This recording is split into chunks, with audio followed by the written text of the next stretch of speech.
नमस्कार दोस्तों, मेरे चैनल करंट क्लासेस पे आपका हार्दिक स्वागत है। आज की इस वीडियो में हम भारतीय राजनीतिक विज्ञान के 20 महत्वपूर्ण प्रश्नों के बारे में पढ़ेंगे, तो वीडियो शुरू से लेकर अंत तक जरूर देखें। तो प्रथम क्वेश्चन है, राष्ट्रपति है जो राष्ट्रीय आपातकाल की घोषणा किन किन परिस्थितियों में कर सकता है। तो चार ऑप्शन दे रखे हैं। हथियारबंद विद्रोह के आधार पर राष्ट्रपति राष्ट्रीय आपातकाल की घोषणा कर सकता है, ये सही है। बाहरी आक्रमण के आधार पर भी कर सकता है, ये भी सही है। युद्ध के आधार पर भी राष्ट्रपति राष्ट्रीय आपातकाल की घोषणा कर सकता है, तो इसमें ये तीनों ही सही है, यानी उपयुक्त सभी सही है। अगला क्वेश्चन, भारत में मुस्लिम लीग की स्थापना कब हुई थी। तो भारत में मुस्लिम लीग की स्थापना है वो 1904, 1905, 1906, 1907, चार ऑप्शन दे रखे हैं। तो 1906 में मुस्लिम लीग की स्थापना हुई थी। अगला क्वेश्चन, वर्ष 1980 के लोकसभा चुनाव में एक राज्य में प्रयोग के रूप में प्रत्येक मतदाता के लिए फोटो लगे पहचान पत्र की व्यवस्था किस राज्य ने की थी। तो सिक्किम राज्य ने यह व्यवस्था की थी।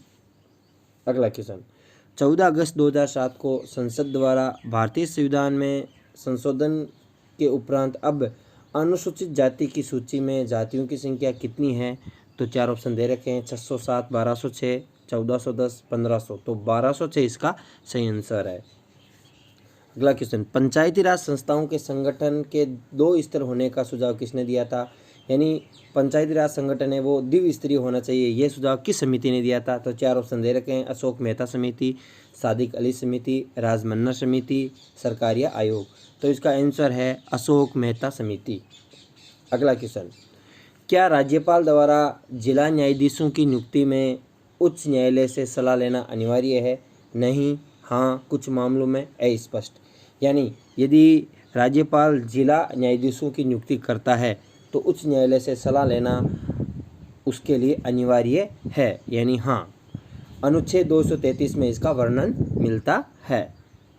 अगला क्वेश्चन, हरियाणा में लोकपाल की नियुक्ति कब हुई थी। तो हरियाणा में लोकपाल की नियुक्ति कब हुई थी, इसका आंसर है 1983 में। अगला क्वेश्चन, संविधान सभा का अस्थायी अध्यक्ष कौन थे। यानी संविधान सभा के पहले अस्थायी अध्यक्ष कौन बने थे, सच्चिदानंद सिन्हा, और स्थायी अध्यक्ष बने थे राजेंद्र प्रसाद। अगला है, भारत का संविधान किस प्रकार का है। तो भारत का संविधान न तो कठोर है और न ही लचीला, यानी कुछ कठोर कुछ लचीला।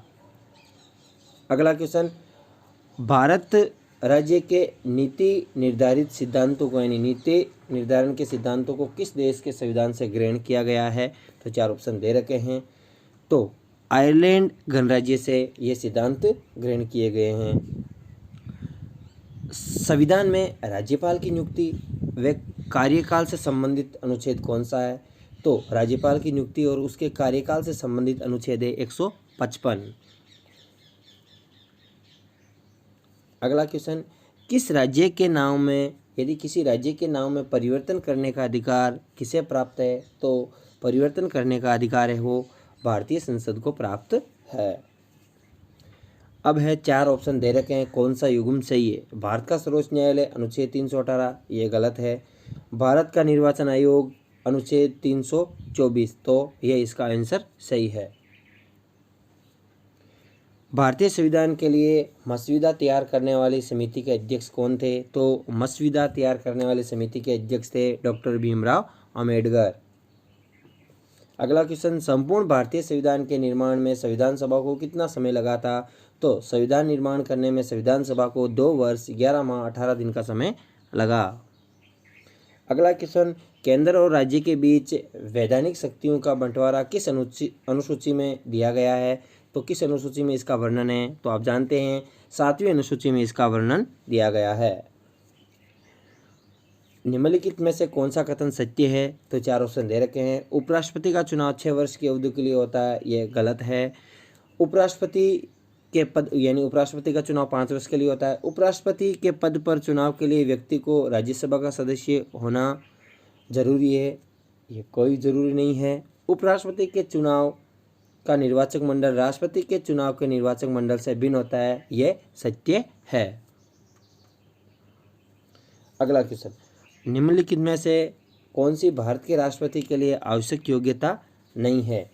यानी भारत के राष्ट्रपति बनने के लिए कौन सी आवश्यक योग्यता नहीं है। वह भारत का नागरिक हो, यह आवश्यकता है, यानी योग्यता होनी चाहिए। वह 35 वर्ष से अधिक आयु का होना चाहिए, ये भी सही है। उसमें लोकसभा के सदस्य के लिए निर्धारित सभी योग्यताएं होनी चाहिए, ये भी सही है। वह संसद के किसी सदन का सदस्य हो, ये कोई अनिवार्य नहीं है। भारत के निर्वाचन आयोग द्वारा निम्नलिखित राजनीतिक दलों में से किसे राष्ट्रीय दल के रूप में मान्यता नहीं है। तो